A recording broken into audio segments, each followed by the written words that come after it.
Hello world, this is Drewson and welcome back to another episode on the VBFS server. It's a beautiful morning, or night, depending on what you're going. Why are there zombies inside of the village? That's not good.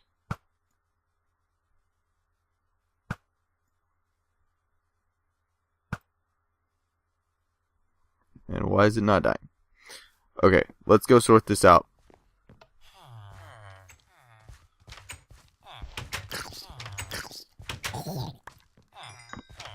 Okay, so clearly the village is not lit well enough. Yeah. So, if you do not recognize where we are, this is Town Bergville, the ville that Matt and I founded when we first got on the server. And, over here is... where am I? Yeah. Over here past the well is Pixel, my horse, with her new diamond armor. And, yeah, today I am going to start a new project, a community project. Don't really know what I'm going to show of it while recording, but basically,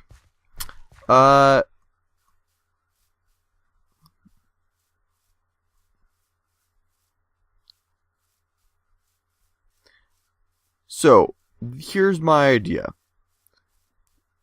Over here, right by Town Bergville, we have just this huge open piece of land that's not being used.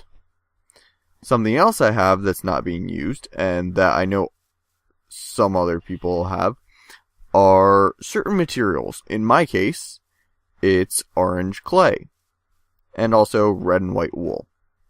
If you remember a couple episodes ago, I was pranked, and I now have a whole bunch of blocks from cleaning up that prank that I don't have a use for.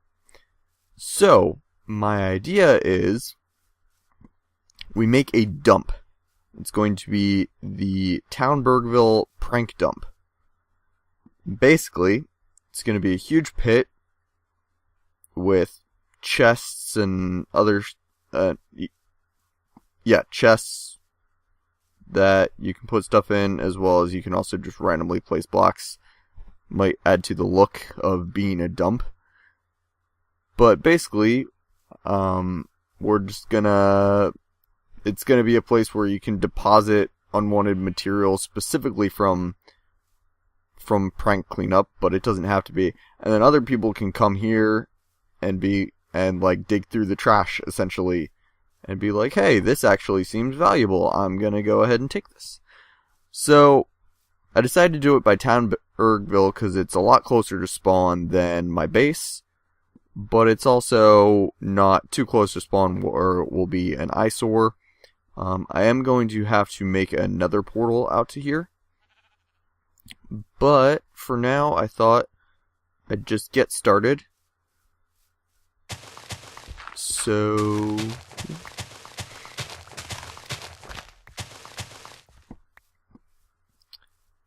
this sort of seems like a good natural crater, so I think I'm just gonna sort of start with this. I don't really have any plans for how big it's gonna be. I don't want it to be massive in case it doesn't really get used, but I also don't want it to be too small. I mean, it can always expand.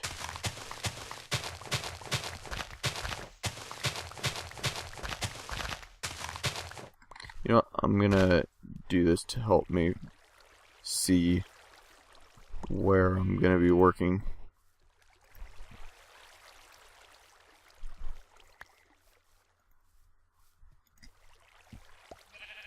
Oh, hey, look, it's Floratha.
So I guess, since in the last episode I started talking about my video game library, I guess since I was doing that, I can just continue talking about it in this episode.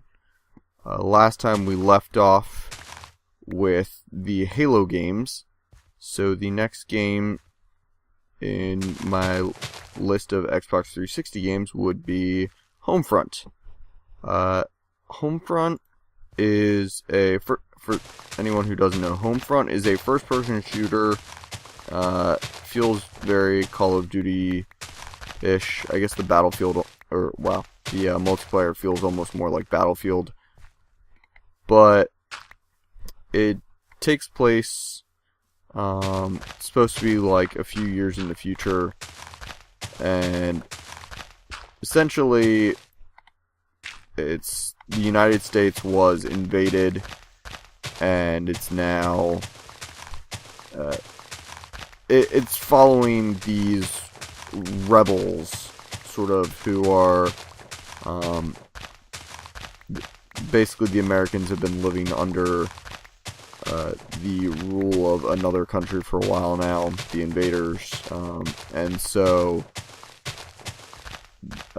you are part of a group of like resistance fighters, and yeah, it's called Homefront because you're trying to protect your home or whatever.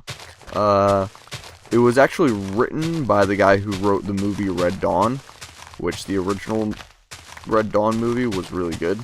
Not a huge fan of the one that came out pretty recently, but the original one was good. And yeah, it was a pretty fun game. Not the best first-person shooter, but I had a good time with it. And yeah, that's pretty much all I have to say about it. So yeah, Homefront. The next game that I actually have not played yet. I got it for free, actually, so I'll play it soon. I have Left 4 Dead 2, and I just realized it's technically not alphabetical order, but whatever. Yeah, I have Left 4 Dead 2, and I don't think I really have to explain what that is. And like I said, I haven't really played it yet, but I got it to play with my brother-in-law. I've talked about him multiple times. We play video games a lot together. And so, yeah, I expect it'll be a fun co-op experience. Not really a huge like zombie game person, but we'll see. Okay, so the game that I accidentally skipped because it's not on my shelf right now, it's actually next to it's like on my Xbox. Because, okay, either that was a lot of lag or he just logged in and didn't look at his messages.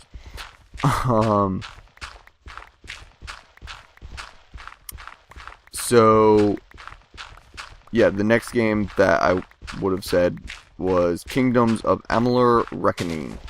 So, yeah, I'm not really sure what to call it. Shortened version. I've never thought of it as Reckoning. I guess Amalur. Whatever. So that game is like a fantasy RPG. It feels very Fable-ish. It's actually more fun, in my opinion, because it has, even though the combat and stuff is very Fable-ish, it does have more character customization. There's also just more open worldness, I guess. Fable was a little bit more of a linear story, even though there were side quests and stuff. So, yeah, I don't know. I wouldn't consider myself very far into Amalur, but it's a very fun game, and I highly recommend it for anyone who likes fantasy games, yeah.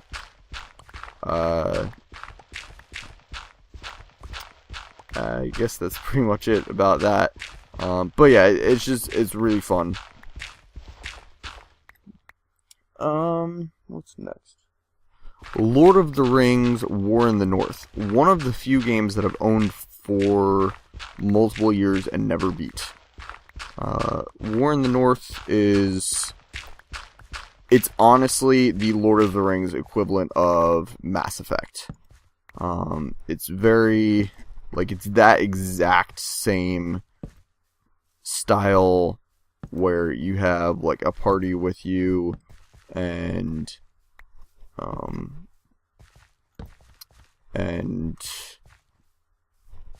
the dialogue options are, I guess it might be what's that game called? Dragon Age. I have not actually played Dragon Age, but I'm pretty sure that's sort of like fantasy Mass Effect. It's gonna be kind of like that. Honestly, I didn't have the most fun in the world with it. That's why I still haven't beat it. It was not a bad game. I feel like it would have been more fun. There was actually co-op. And I feel like it would have been more fun if I was playing it with friends than by myself. I mean, there were some cool things, like you could summon an eagle in as one of your abilities. You could summon one of the giant eagles in to do massive damage to a giant enemy, or to just kill a group of small enemies. Yeah. So, War in the North.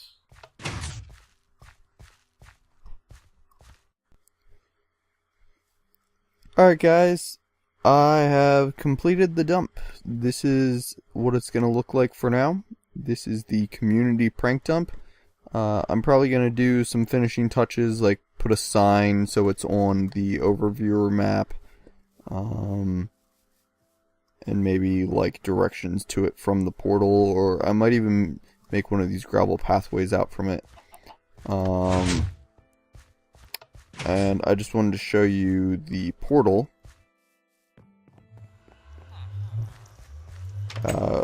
We did this so the villagers wouldn't go through,